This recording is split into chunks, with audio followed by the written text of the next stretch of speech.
All right. We are back here at Song of the Day, coming to you from the Rock Cave. I'm your host, Mark Pierce. It is only one thing when I'm sitting fireside.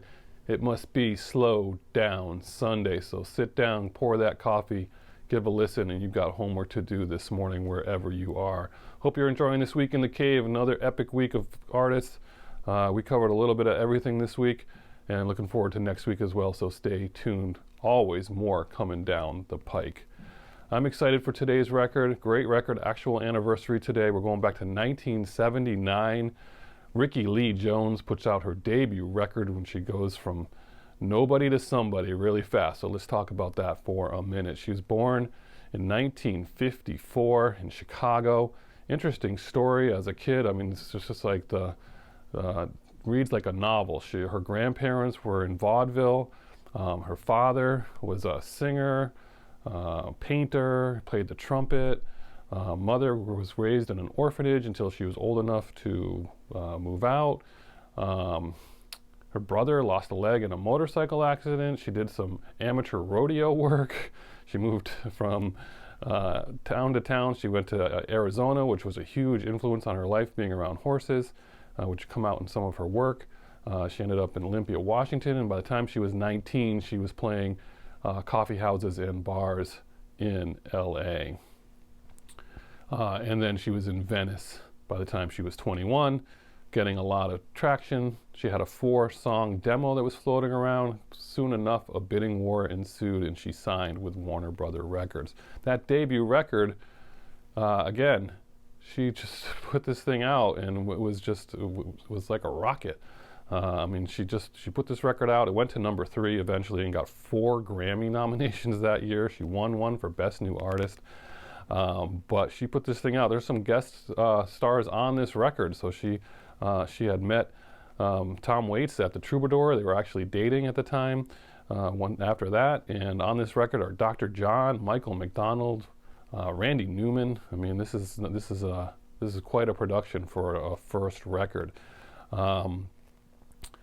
Basically, she puts this out, and within a month, she's on Saturday Night Live as the musical guest on April 7th, 79, as an unknown, and she performs Chucky's in Love and Coolsville, and that was basically it. The Time magazine covered her first professional concert in Boston. She played Carnegie Hall that summer by July, and she was on the cover of Rolling Stone by the end of the year. I mean, it's pretty crazy. I mean, it was just like, that's a pretty big deal. That's quite a story there. As far as songs on this record, I mean, this whole record you have to play front to back. It's one of my favorite records. It's a favorite record of my wife Sarah's. She loves this record. If you don't know it, you have to revisit it, and if you have to visit it and tell me what you think. But you got some really, really good tracks here. Starting off with Chucky's in Love, everyone kind of remembers that. I remember that as a kid. I mean, that went to number 4. That was a huge hit. That's a great song. On Saturday Afternoons in 1963, Night Train, another great song. Young Blood was the second single off that. That was a top 40 hit. Love that song. Easy Money. All right, Last Chance Texaco. That's what we're talking about today. Probably a favorite song on the record. Definitely Sarah's favorite song on the record. We were traveling upstate New York, and I drove by this gas station, and I mentally in my head pictured I gotta go back at night and take a picture of that scene. I did that, and I wasn't paying attention to the type of gas that it was. And then when I showed it to Sarah, she said, Last Chance Texaco. And I was like, oh my gosh, that's brilliant. That's totally what that is. So I'll post that picture there, but I love this picture. And anyway, that's the Last Chance Texaco there. So if you don't know that song, at very least, you got to listen to that today. Danny's All-Star Joint, Coolsville. I mean, Coolsville's awesome.